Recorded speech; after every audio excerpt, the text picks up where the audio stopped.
अस्सलाम वालेकुम, voice of nation के साथ मैं हूं महक सोहेल और आज है 17 मई और आज है वर्ल्ड हाइपरटेंशन डे। और मेरे साथ इस पे बात करने के लिए मौजूद है doctor Mohammad Shaukat Memon, senior cardiologist from Hyderabad. जी सर, अस्सलाम वालेकुम। जी सर, मुझे बताएं कि क्या रीज़न है कि ये बहुत बढ़ने लगा है, क्या वजूहात है इसके पीछे?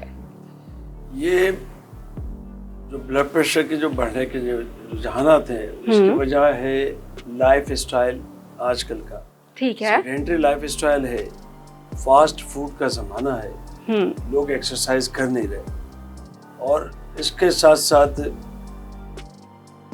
अपने जो सिस्टम के अंदर जो चीज़ें चल रही हैं इसको अवॉइड करने की कोशिश। अगर किसी को डायबिटिक है तो डायबिटिक को कंट्रोल रेंज में नहीं रख रहा, किसी को अगर वो स्मोकर है वो छोड़ने के लिए तैयार नहीं है। बिल्कुल।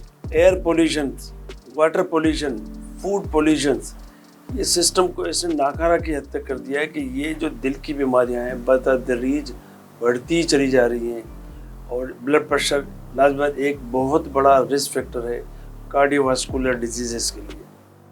ठीक है सर, मुझे बताएं कि रीज़न क्या है इसका? सबसे बड़ा रीज़न देखें, पहले तो हम देखते थे कि 60 प्लस एज में जो है वो लोगों को हो रहा होता था और अब यंगस्टर्स में भी हम इसको देखने लगे हैं, तो ये तो बहुत ख़तरनाक बात है। असल में अगर ब्लड प्रेशर की जो महरिकात या एटियोलॉजी काज की तरफ जाएं तो 90 to 95% केसेस के अंदर ये सिस्टम का हिस्सा है। ठीक है। ये 30 साल की बात कभी भी हो सकता है। तो 90 to 95% में ये होता है। इस ब्लड प्रेशर को एसेंशियल हाइपरटेंशन या प्राइमरी ब्लड प्रेशर कहते हैं। जो 5 से 10% अफराद के अंदर ये होता है, उसके अंदर कुछ ना कुछ मुहर्रिकात होते हैं। जैसे बच्चों के अंदर अगर कोई किडनी स्टोन है, किसी भी शख्स का किडनी स्टोन है तो ब्लड प्रेशर इस वजह से हो सकता है। कुछ हार्मोन्स की बीमारियां होती हैं, उसमें भी ब्लड प्रेशर हो सकता है। दिल की खुद की अपनी कुछ बीमारियां, उसमें भी ब्लड प्रेशर तेज हो सकता है। ठीक है। तो अगर इन एटियोलॉजी, इन कॉजेज को, इन वजूहात को अगर हम ट्रीट कर दें तो उन लोगों का जो 5 to 10% केसेस हैं उनको ब्लड प्रेशर मुकम्मल तौर पे ठीक हो सकता है। और उस ब्लड प्रेशर का इन्होंने नाम दिया गया है, वो है सेकेंडरी हाई ब्लड प्रेशर। ठीक है। तो हमारा ज़्यादातर सामना होता है प्राइमरी या एसेंशियल हाई ब्लड प्रेशर से। सर मुझे ये बताइएगा सिम्टम्स क्या हैं कि ब्लड प्रेशर होना लगा है, अब हाई है या लो है, पता कैसे लगेगा कि अब हमें ब्लड प्रेशर की प्रॉब्लम शुरू हो गई है? हाई ब्लड प्रेशर को साइलेंट किलर, खामोश कातिल कहा जाता है। इसकी वजह यह है कि तकरीबन 70% लोगों में ये बगैर वजूहात के जिस्म में एग्जिस्ट कर रहा होता है और उस शख्स को पता भी नहीं होता। ठीक है। 30% अफराद में जो ब्लड प्रेशर की अलामतें आती हैं वो ज़्यादातर हेडेक, गर्दन में दर्द होना, कानों में घंटियाँ बजना, डबल या धुंधलापन नज़र आना, ज़्यादा पेशाब होना और इरिटेबल मूड, यानी छोटी छोटी बात पे गुस्सा आ जाना। ये बेसिक जो मेन अलामतें जो कि सिर्फ 30% अफराद में होती है। ठीक है। 70% अफराद में उमूमन कोई अलामत नहीं होती। और कहा जाता है कि 40 साल से जो ऊपर के जो एज के अफराद हैं उनमें हर चौथे बंदे में से एक शख्स को हाई ब्लड प्रेशर है। इसलिए कहते हैं कि अगर आप किसी और मसले के लिए अगर अपने मुआलिज के पास जाते हैं, चाहे नज़ला ज़ुकाम भी हो, अपना ब्लड प्रेशर चेक करवाते रहा करें ताकि आप धोखे में ना रह जाएं। ठीक है सर, औरतों से ज़्यादा जो है वो मर्दों में ये प्रॉब्लम देखा जा रहा है ब्लड प्रेशर का, इसकी क्या वजह है?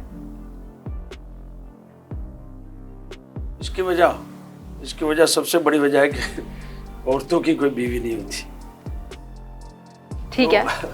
ये तो लॉजिकली ये है कि सिस्टम के अंदर, मर्दों के अंदर जो भी सिस्टम है वो एनहांस एक्टिविटी के साथ होता है। ठीक है। कोलेस्ट्रॉल जमने की स्पीड से और एक्सपोज भी जो मर्द हजरात हैं इन चीजों से ज्यादा होते हैं, जैसे कि स्मोकिंग से। ठीक है। ज्यादा कोलेस्ट्रॉल की डाइट है। ठीक है। और सेडेंटरी लाइफ स्टाइल, लोगों में एक्सपोज होना, स्ट्रेसर्स, ये सारे मल्टीप्लाई होकर ब्लड प्रेशर को जन्म देते हैं। ठीक है। स्ट्रेसर्स की जब हम बात करते हैं जी तो यूजुअली मर्द हजरात एक्सपोज्ड ज्यादा होते हैं स्ट्रेसर से। तो आउटसाइड को ज्यादा मूव करना पड़ता है, तरह तरह के लोगों से सामना होता है। तो जब स्ट्रेस आता है तो बॉडी की सिंपैथेटिक एक्टिविटी बढ़ जाती है। ठीक है। मकसद एक ऐसी रुतूबत जो आपकी धड़कन को भी बढ़ाती है और ब्लड प्रेशर को बढ़ाती है, वो स्ट्रेस के वक्त निकलती है जिस्म से। ठीक है। जब ये परसिस्टेंटली डेली बेस पे काफी दफा दिन में निकलती है तो काफी अरसे बाद इससे कि ईयर्स में जाके ये ब्लड प्रेशर को इस शख्स का परमानेंट फीचर बना देती है। ठीक है सर, मुझे और व्यूवर्स को ये बताएं कि हार्ट फेलियर में और एक मिनट, हार्ट फेलियर में और दूसरा मुझे पूछना है हार्ट अटैक में। ठीक है, दोबारा करूं? मुझे ये बताइएगा हार्ट फेलियर में और हार्ट अटैक में क्या डिफरेंस है? हार्ट फेलियर का मतलब है कि दिल जो ब्लड इसके अंदर आता है साफ होने के बाद उसको जो जिस्म के मुख्तलिफ खुलियों को पहुंचाता है, उसको पंप करता है और वो उस पंप करने के अंदर इसकी कारकर्दगी में फर्क आ जाए, इसको हार्ट फेलियर कहते हैं। ठीक है। अब हार्ट फेलियर का मतलब नहीं कि 100% हार्ट फेलियर होता है, इसकी परसेंट, जैसे कि लेफ्ट वेंट्रिकुलर दिल का वो चेंबर है जो जब पंप करता है तो जिस्म के सारे हिस्सों को खून पहुंचाता है। ठीक है। इसका हम कहते हैं कि 55% तक इसकी कारकर्दगी नॉर्मल काउंट होती है। ठीक है। जब किसी को अटैक होता है या कोई और मसाइल हो जाते हैं जिसकी वजह से दिल फैल जाता है तो वो जो पंपिंग एक्टिविटी है जो उसकी कारकर्दगी इसमें फर्क आना शुरू हो जाता है। जब एक लिमिट से ज्यादा हो जाता है ये तो दिल वो हार्ट फेलियर वाला पिक्चर आना शुरू हो जाता है। अब ऑन द अदर हैंड जब हम हार्ट अटैक की बात करते हैं, हार्ट अटैक का मतलब ये है कि दिल को जो खून पहुंचाने वाली 3 बड़ी बड़ी शरियानें हैं इनमें से किसी एक में चोकिंग हो जाए और वो मुकम्मल तौर पे बंद हो जाए और दिल जो इस हिस्से को खून पहुंचाता है उसका इन्फेक्शन हो जाए या उसकी खून ना पहुंचे तो इसको हार्ट अटैक कहते हैं।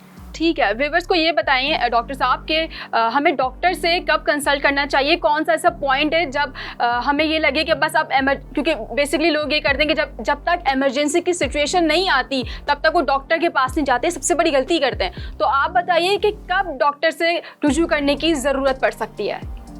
देखिए, मैंने जो पहले अर्ज किया कि हाई ब्लड प्रेशर एक साइलेंट किलर है। बिल्कुल, ये धोखा कर जाता है। 70% लोगों को अलामत नहीं होती।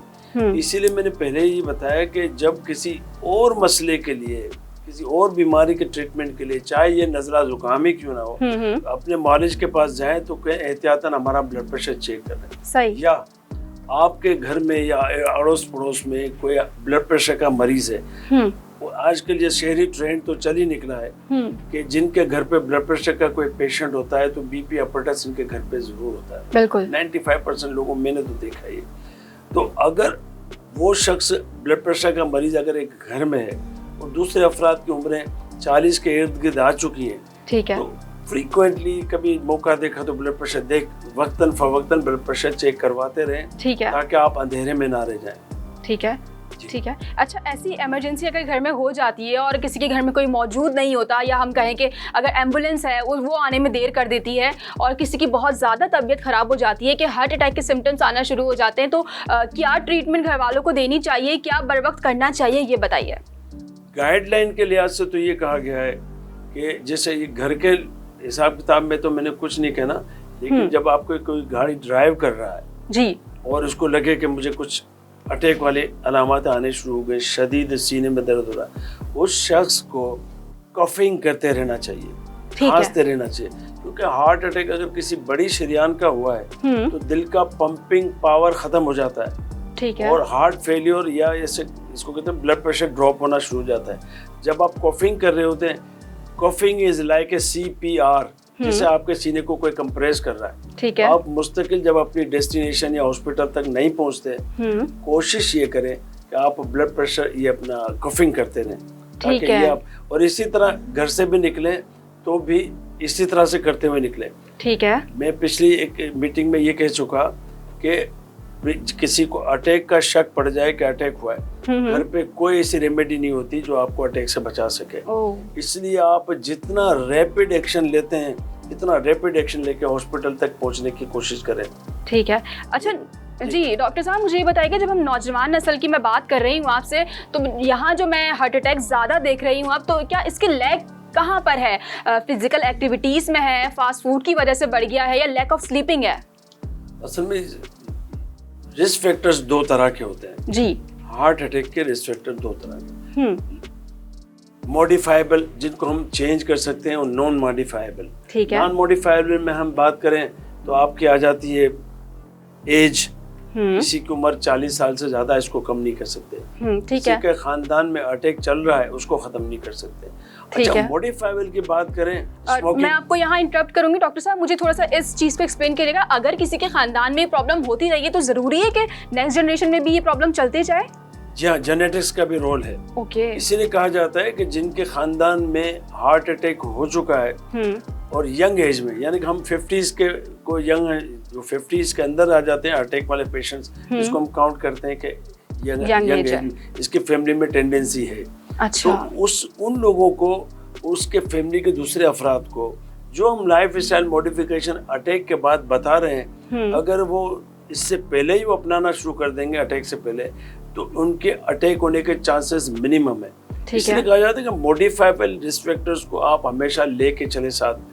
ठीक है। इवन आप हेल्दी हैं तो भी क्यों अपने आप को बीमारी में हम शामिल करें। ठीक कह रहे हैं। अच्छा, मुझे ये बताइएगा, एक स्ट्रोक भी होता है, हार्ट स्ट्रोक क्या होता है, इसके बारे में भी हमारे व्यूअर्स को बताएं।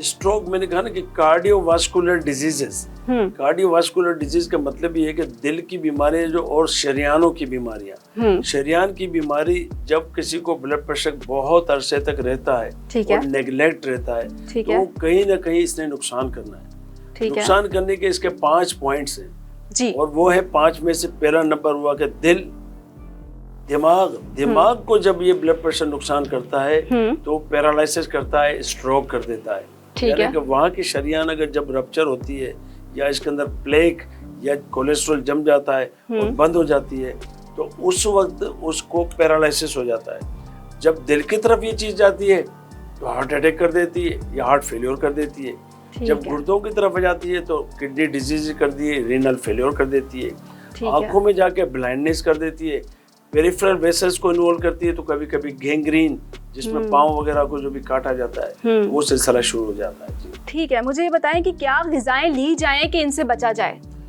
हेल्दी डाइट उसको अपनाना है। आप अपने खानों के अंदर वेजिटेबल्स, ठीक है, सब्जियों का इस्तेमाल ज्यादातर रखें, फ्रूट्स का इस्तेमाल ज्यादातर रखें, ठीक है, पानी बहुत ज्यादा पिया करें, ठीक है, बाकी चीजें लाजमी है वो खुराक का हिस्सा है, आप इसको अवॉइड नहीं कर सकते, बंद नहीं कर सकते, उसको मिनिमाइज करें।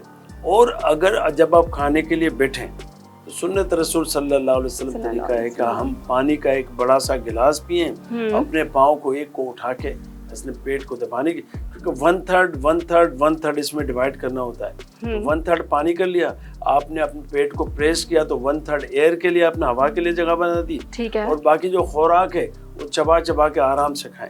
इसमें अगर वेजिटेबल्स हैं और फ्रूट्स हैं तो आपने तो बहुत बेहतरीन काम कर लिया। ठीक है डॉक्टर साहब, क्या जिन लोगों को कोलेस्ट्रॉल प्रॉब्लम होती है और जो डायबिटिक पेशेंट्स होते हैं तो क्या उनको भी ज़्यादा उनके सिम्टम्स हो सकते हैं? क्या ज़्यादा असर कर सकता है हाई ब्लड प्रेशर उनको? देखिए, जो डायबिटिक है, जुवेनाइल डायबिटिक होती है और दूसरी होती है एडल्ट वाली। तो जो टाइप 2 डायबिटिक है, टाइप 2 डायबिटिक जब डायग्नोसिस होती है इसका मतलब है आपकी शरीयान के अंदर चर्बी जमने वाला प्रोसेस बहुत तेजी से आ चुका है। ठीक है। और जब कोलेस्ट्रॉल शरीयान में जमता है तो ब्लड प्रेशर उस शख्स को होना शुरू हो जाता है। क्यों कि ब्लड प्रेशर का मकसद ही है, नॉर्मल ब्लड प्रेशर क्या होता है कि दिल इतना पंप करे कि जिस्म के आखिरी खुलिये तक खून पहुंचा सके। ठीक है। अब अगर शरीयान का मुंह तंग है तो दिल को ज्यादा जोर देना पड़ेगा खून उस खुलिये तक पहुंचाने के लिए, तो उसको हाई ब्लड प्रेशर कहते हैं। जो तेजी से काम होता है उसको हाई ब्लड प्रेशर कहते हैं। जी ठीक है सर, बहुत शुक्रिया। हमारे साथ मौजूद थे doctor Mohammad Shaukat Memon, senior cardiologist from Hyderabad. तो ये थे हमारे साथ डॉक्टर मोहम्मद शौकत मेमन। आपने इनकी गुफ्तगू सुनी। ज़रूरी है कि अपनी डाइट का, अपनी एक्सरसाइज का और अपनी फिजिकल एक्टिविटीज़ का ख्याल रखा जाए ताकि हम इन बीमारियों से दूर रहें। तो इसी मैसेज के साथ मैं आपसे लूँगी अलविदा। मुझे दीजिए इजाज़त। अल्लाह ने के बाद। वॉइस ऑफ नेशन की वीडियोस देखने के लिए हमारा चैनल सब्सक्राइब कीजिए और बेल के आइकॉन पर क्लिक कीजिए ताकि आप हमारी तमाम आने वाली वीडियो से बाखबर रह सकें।